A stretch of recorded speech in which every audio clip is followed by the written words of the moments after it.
personne là où vous avez connu Bissanga que le président Tshisekedi a protégé Kamere. Les gens Kamere sont en prison, ils me disent quoi? Et ça va gêner à Bango. Oh! Mais je ne comprends pas. Qu'est-ce que vous voulez? Mais n'habitez vraiment Congo et Kobongane. Mais bon, je ne comprends plus. Bolobi non bazoïba. Mais Makanga bazoïba est commis sous problème. Et ça va gêner à Bango. Akobima. Qu'est-ce qui ne va pas? Vous voulez quoi? Mais il y a un collaborateur qui a Koloba, Azana Makala. Donc, les députés à INC ont fait une déclaration. Ce qui est ministre, il y a INC a détourné bon wasali bavure mon boye. Beaucoup interpellé était. C'est ce que vous voulez nous dire. C'est ce que vous voulez nous dire. Et c'est comme ça que vous prétendez gérer la République. Et c'est comme ça que vous prétendez voter des bonnes lois pour le peuple. Non, ça c'est une injustice. Okapi Congo Service.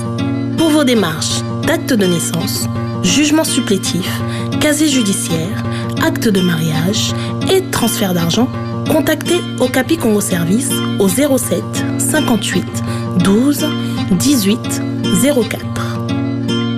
Okapi Congo Service, Ponako Salisaba acte de naissance, jugement supplétif, casier judiciaire, acte de mariage, Pekotinda Mbongo, Benga Okapi Congo Service, na 07 58 12 18 04.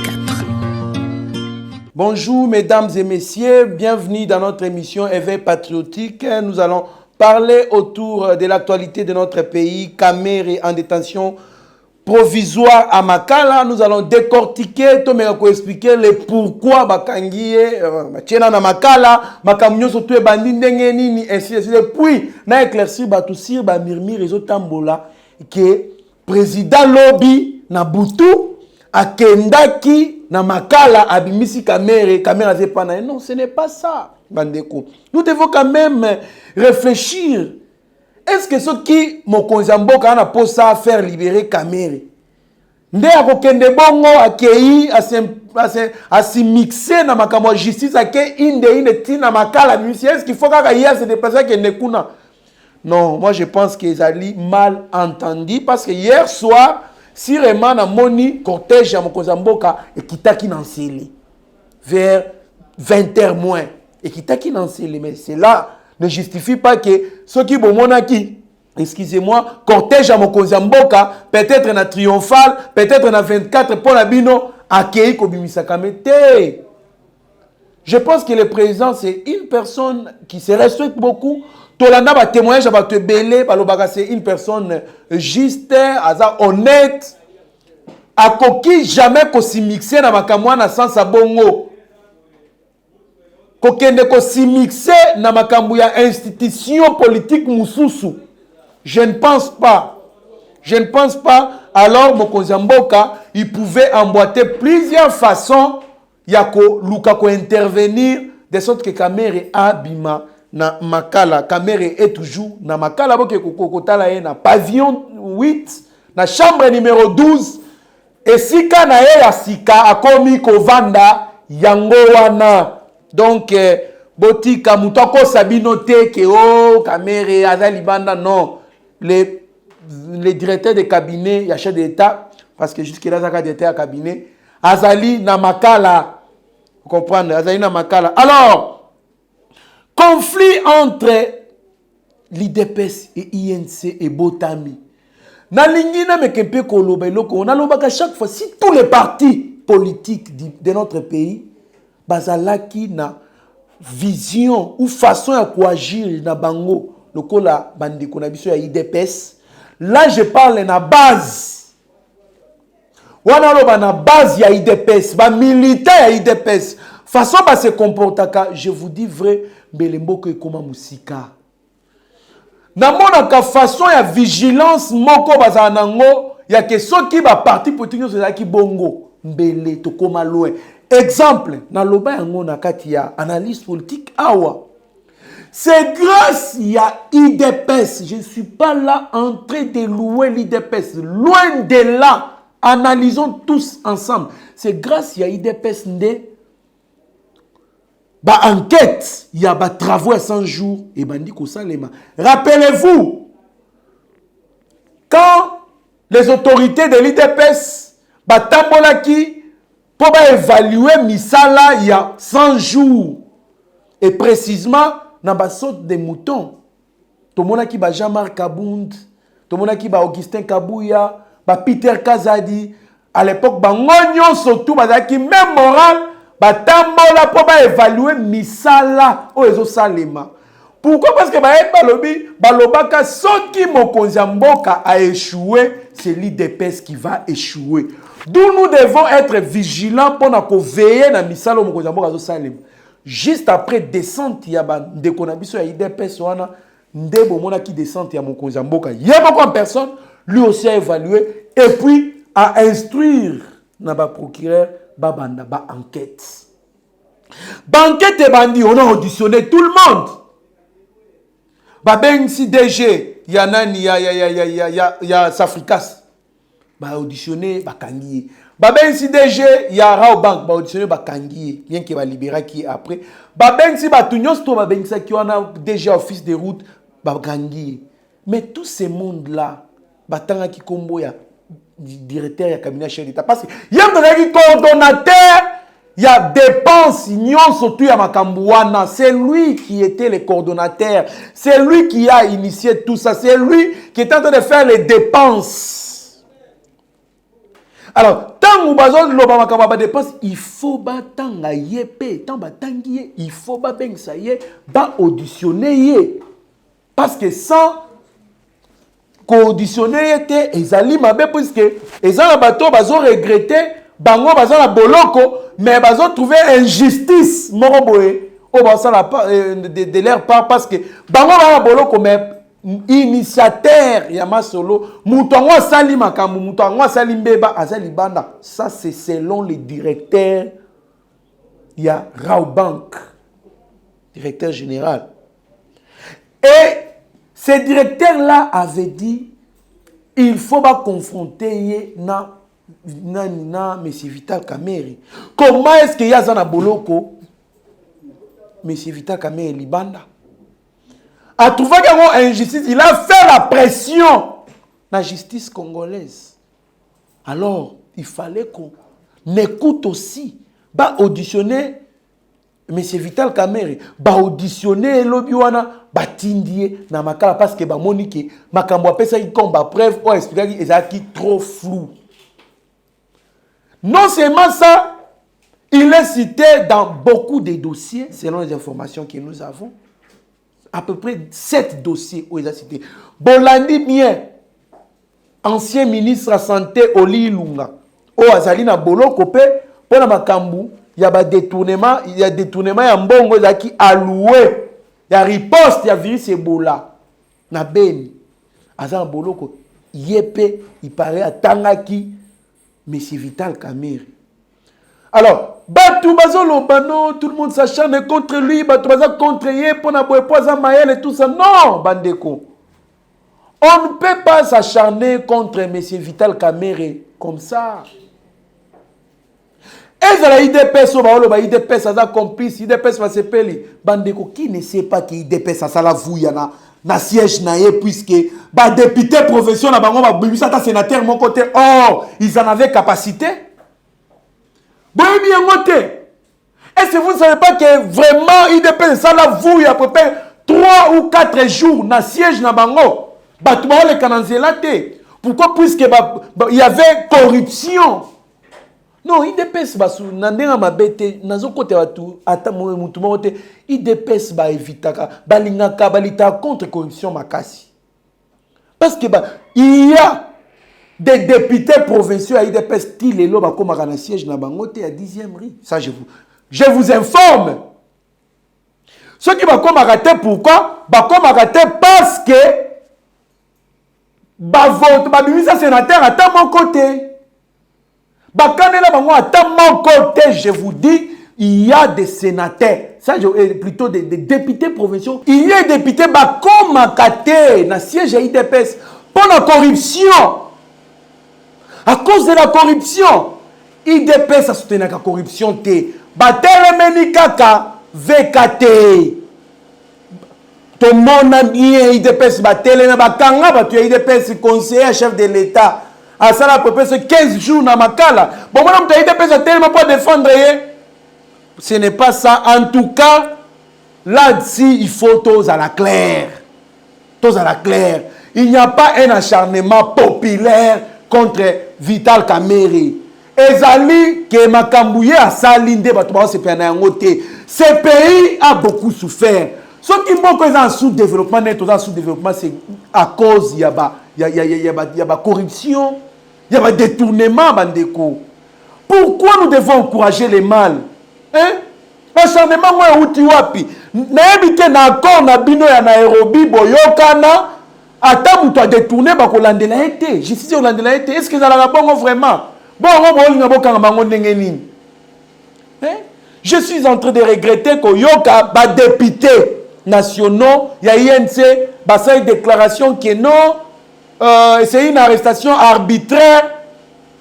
Bazo senga ba libérer président et parti politique na bango sans condition et puis à l'immédiat. Non! Chers députés, bon, députés nationaux, vous êtes là pour défendre les peuples et non les individus. C'est pas normal. Ce qu'on peut avoir bon à n'engeni. Ceux qui barrent à côté l'eau, bakangao barrent à côté, bakangao communauté telle, non, ce n'est pas normal. J'ai toujours dit, d'ailleurs, j'encourage, je félicite Nalobaka Yango Awake pour corruption ici dans le Congo, il faut que Kangabangola minene coup de chapeau à la justice congolaise. Makamuna Lobaka Nzokande Batubayoka Kayango. Je dis souvent, ne luttons pas contre la corruption au Congo, luttons contre l'impunité. Parce que l'impunité, des alliés coréens na Congo, beaucoup na muta détourné mbongo. Mais on ne l'arrête pas, on ne les poursuit pas. Parce qu'Azangola Mounene, parce qu'il est directeur à cabinet, chef d'État, parce qu'il est directeur à cabinet, ministre, parce qu'il est ministre, parce qu'il est député. Ce n'est pas comme ça. Donc, les députés à INC, au conseil de déclaration, ceux qui est ministre, il y a INC a détourné bon wasali bavure mon boye beaucoup interpellé était.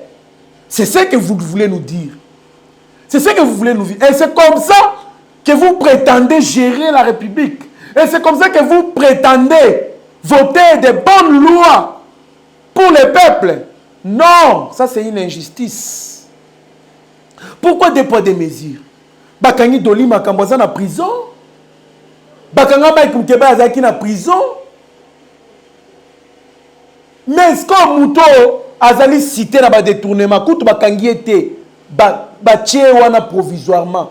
Pourquoi vous vous agitez? Pourquoi vous chantez un acharnement contre ceci, cela? Non, ce n'est pas normal. Je pense que accord Nabino à Nairobi, boyokana teke soki mutu asalimbeba a détourné mbongo à l'État toko protéger non. Parce que et là on a remarqué batouya INC, il pense que le président a toutes les prérogatives pour empêcher à ce que Vital Kamerhe accorde à Namaka. C'est ça. Et puis, ils ont fait ça plus. Et Zali Kakate que pour les membres IDPS, c'est parce que le président a s'y mixé dans Makambo, a s'y ingéré dans Makambo. Il voulait à ce que le président protège Vital Kamerhe. C'est mauvais. Parce que partout, dans le quartier, partout, dans le président a protégé Vital Kamerhe. A protégé. Un dossier à 15 millions. Le président a expliqué à l'objet des rétro-commission. Vous savez comment est-ce que les gens ont chanté, ont parlé sur ces dossiers. Le président a soutenir Mouyibi, tout ça est là. On a une vidéo. Et ce que je regrette, c'est les réactions. Il y a des biso misusu. Dans mon réaction, mingi, ça je le dis vrai. Toyebani, qu'on ne se vole pas de face. Toebani, majorité ya batu, ba camarades nanga, des proches, les gens que je côtoie chaque fois, mingi ba pro la mouka, ba pro la mouka. Bah c'est pas l'ité dans l'arrestation à Vital quand même. Je me demande qu'est-ce qui ne va pas. Et c'est les mêmes personnes hier. Chers frères, chères sœurs, la pandémie à coronavirus Covid-19 n'est pas une fiction mais une réalité. Aujourd'hui, la République démocratique du Congo a déjà enregistré une dizaine de cas testés positifs. Pour nous protéger nous-mêmes et protéger les autres, il est vivement conseillé de suivre les règles édictées par l'OMS et le ministère de la Santé. Ce sont des gestes simples mais efficaces. Se laver fréquemment les mains avec du savon pendant un minimum de 20 secondes ou utiliser une solution hydroalcoolique. Éviter les contacts proches. Maintenir une distance d'au moins 1 mètre avec les autres personnes, en particulier si elles toussent, elles éternuent ou elles ont de la fièvre. Éviter de se toucher les yeux, le nez et la bouche. En effet, les mains sont en contact avec de nombreuses surfaces qui pourraient être contaminées par le virus. Respecter les règles d'hygiène respiratoire. En cas d'éternuement ou de toux, c'est couvrir la bouche et les nez en utilisant le pli du coude ou un mouchoir à jeter immédiatement après usage. Il est recommandé le port de masque pour les personnes malades et le personnel soignant. Pour les personnes qui se trouvent ou qui se sont récemment rendues au cours des 14 derniers jours dans les régions où le Covid-19 s'est propagé, voici maintenant quelques conseils. Si vous commencez à vous sentir mal, même si vous n'avez que des symptômes bénins comme des maux de tête ou un faible écoulement nasal, restez chez vous et contactez les numéros recommandés par le ministère de la Santé. Seulement en cas de fièvre, de toux ou de difficultés respiratoires, consultez un médecin sans tarder, car il peut s'agir d'une infection respiratoire ou d'une autre affection grave. Covid-19, ndana yo na Congo, na kusukisa yo. Tous contre le Covid-19.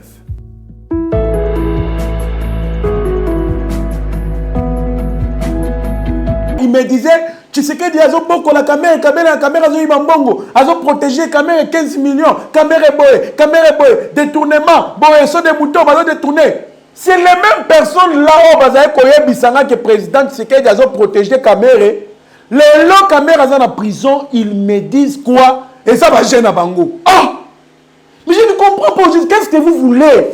Mais n'habitez vraiment Congo et Kobongane. Mais bon, ni. Je ne comprends plus.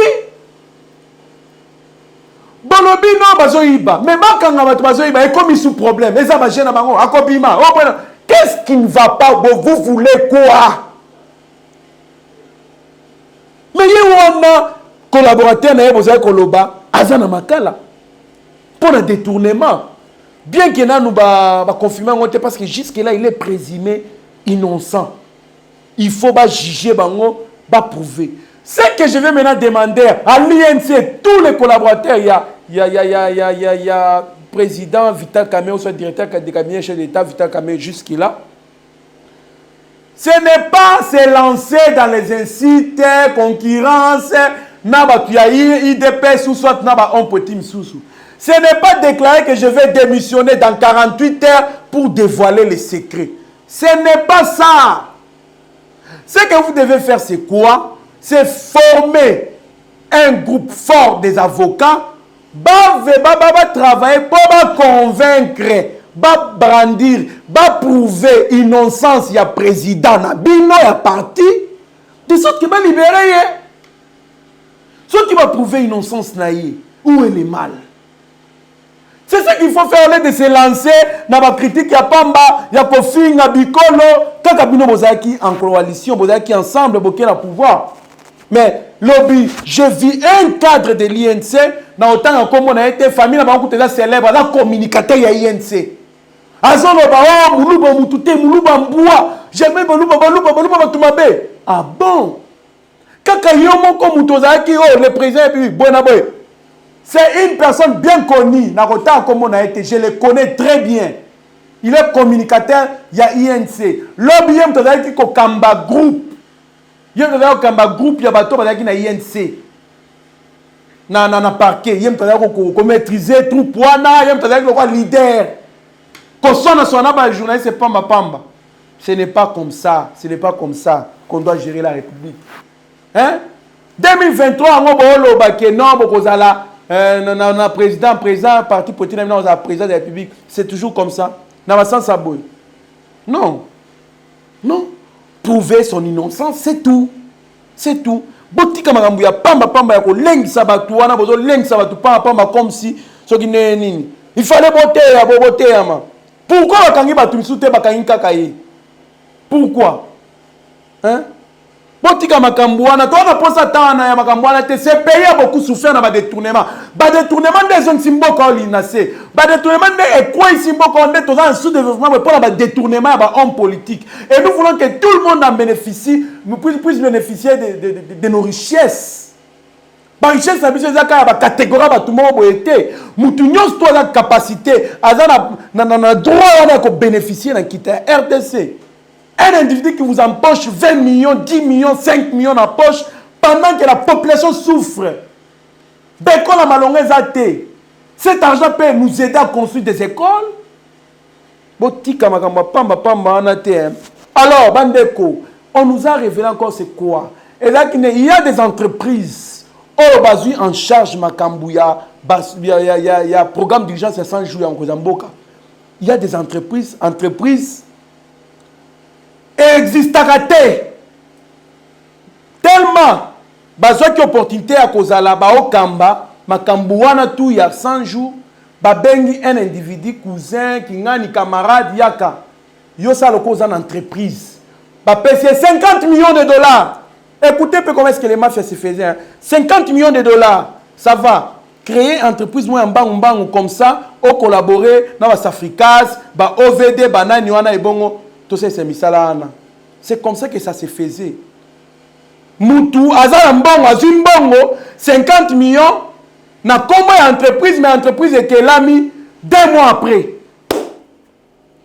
Voyez un peu ce qui s'est fait dans mon pays. Hein? Ce qui se faisait dans mon pays. Moutou, l'entreprise, s'il vous plaît. Mais quand on peut coordonner Misala Yango, Ozimutu, au Bengisie, au PCE 100 millions de dollars.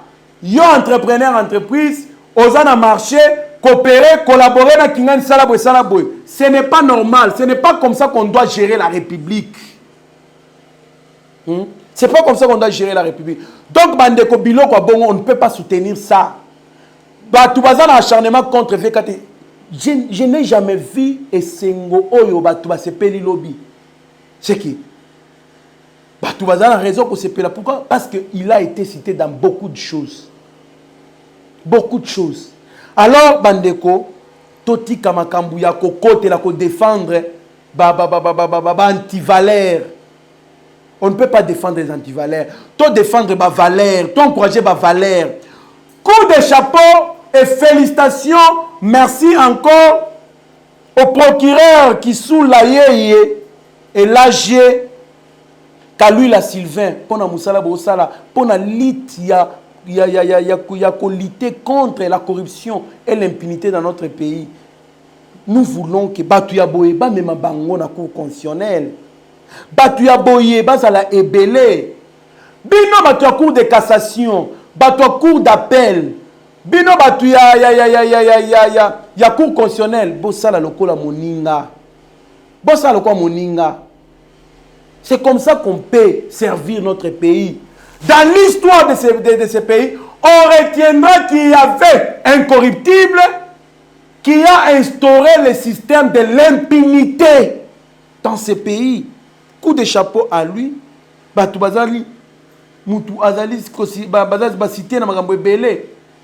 puis, l'erreur grave aussi, c'est l'exhibition, co-exhiber, cadeau, oyo.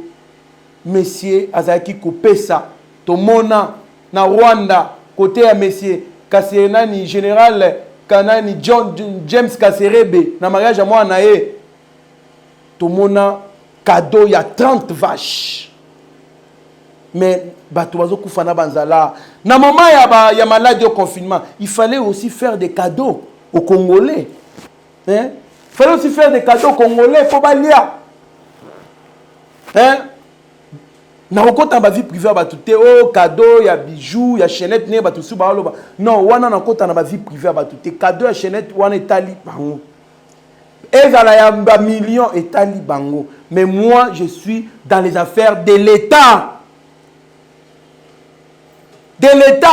et c'est comme ça qu'on doit devenir président demain tout en étant na ba soupçon ya boye non Toza na posa na République na biso toza na batu ya bien. Alors, qu'est-ce que moi je demande maintenant au procureur?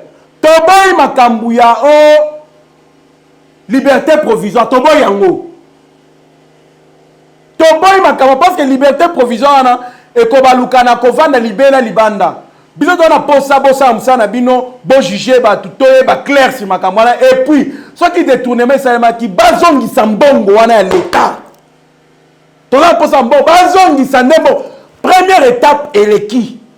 Étape, il y a banquette, et les cas. Étape, il y a arrestation provisoire ou soit détention provisoire dans ma cas là. Et les qui? To comme une étape, il y a ko sambisa, ko tala ce qui réellement va prévoir les alliés à solo et que mbongo ezaki détourné, bazongi sambongo ya l'état. Bon condamné mokonzi ya mboka te mokonzi ya mboka mutu atindi te mutu asala a contrôler ba dépenses za sa te mutu mokonzi ya mboka mutu atindi collaborateur na d'état cabinet na ye akende azana impliqué na ba makambo wana te mokonzi ya mboka azali a kutu bien au compte à défendre ye makasi ti na dernière minute à défendre na likambu ya 15 millions à défendre ye na likambu ya nani oh ba mboka ba diaspora à Londres ba senga Alongo la Vital Kamere mokozamboka défendre à lobby azali partenaire nangai pe azaki directeur ya campagne nangai azali directeur cabinet nanga toza naye le chef de l'état n'est pas impliqué dans ça alors ceux qui intervenant quitté c'est pas que bon s'acharner contre eux dans 48 heures vous avez démissionné au ministre vous avez démissionné au démissionner c'est toi qui perds ta place. Tu perds ta place, mais il y a des Congolais qui peuvent travailler plus que vous, messieurs. On démissionne pour défendre les antivaleurs. Vous pouvez innocence, il y a présent, non. Donc c'est un peu ça pour chiter, en tout cas, Bandeko, message Yasuka, Tolandi, VK, Alobi, na prison de Ekamisinga qui non, aïe pour libérer les prisonniers. Oui, il faut libérer les prisonniers dans le sens où les prisonniers sont libérés de trois façons. Ceux qui assis si peine à bimi, ceux qui évasion va s'évader, bimi bakimaka.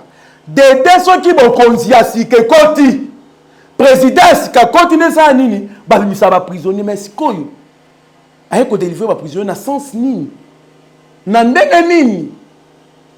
Parce que président Tshisekedi azolongwa bakopesa président Sokoya bapesa modo de prisonnier mobima to pe yora quoi un coup d'état se prépare contre le chef de l'état oyo bako libérer ba prisonnier ou c'est quoi nous voulons voir clair là-dessus tolini république ya ba intimidation té tolini république ya ba intouchable té tolini république ya ba tout oyo bazali ko respecter mibeko nous voulons une justice claire nette et une justice pour tous.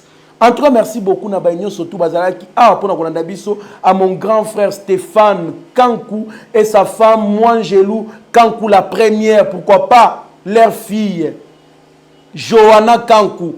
En tout cas, Eugène Ngoma le pétrolier, mon grand frère Bibert Chimbalanga, papa Jean Abeni, napesi merci na batu ebele ba soutenir Abisso. Kasere Kamapenda aux États-Unis, Sami MTC, Bozali tellement ébélé, Yvonne Maessi, Maman Brigitte, Amato, na Congo central, merci, Maman Yabana, merci, Bozali tellement ébélé. En tout cas, je vous remercie pour la attention pour Pessarabiso, Élisée Walesa, d'Antonella Issa, Bozali Ebele, merci Nabaye Nyos tout mon grand frère Jacques au Canada, pasteur Alfred et madame Noélie Kassa, en tout cas merci beaucoup. Steve Konde HD Azaki Nasima, ya caméra Nabiso pe les grands réalisateurs, ya ba image qui toko botalaka oyo na Rabi Mokoko, topesi merci et qui Mwembayeba TV, mieux vaut être maître de son silence que plutôt esclave de ses propres mots. Merci.